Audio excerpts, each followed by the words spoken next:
The night Max wore his wolf suit and made mischief of one kind and another. His mother called him Wild Thing, and Max said, "I'll eat you up." So he was sent to bed without eating anything. That very night, in Max's room, a forest grew.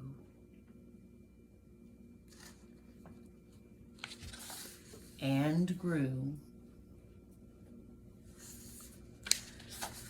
And grew until the ceiling hung with vines and the walls became the world all around. And an ocean tumbled by with a private boat for Max.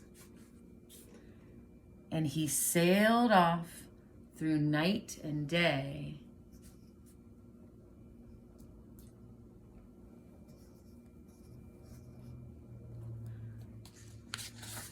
And in and out of weeks and almost over a year to where the wild things are.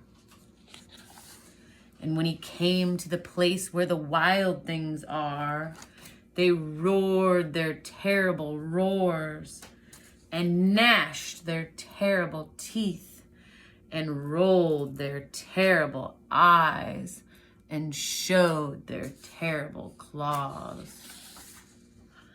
Till Max said, "Be still," and tamed them with the magic trick of staring into all their yellow eyes without blinking once.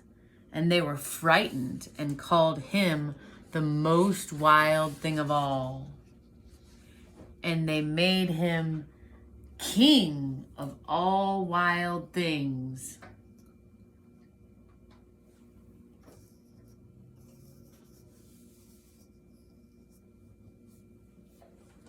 "And now," cried Max, "let the wild rumpus start." And they howled at the moon, "Ow!"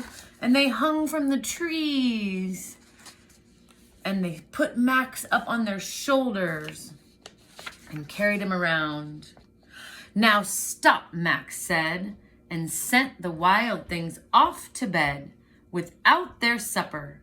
And Max, the king of all wild things, was lonely and wanted to be where someone loved him best of all.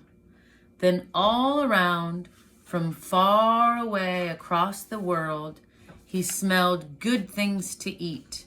So he gave up being the king of where the wild things are. But the wild things cried, "Oh, please don't go. We'll eat you up. We love you so." And Max said, "No." The wild things roared their terrible roars and gnashed their terrible teeth and rolled their terrible eyes and showed their terrible claws. But Max stepped into his private boat and waved goodbye. And sailed back over a year and in and out of weeks and through a day and into the night of his very own room, where he found his supper waiting for him, and it was still hot.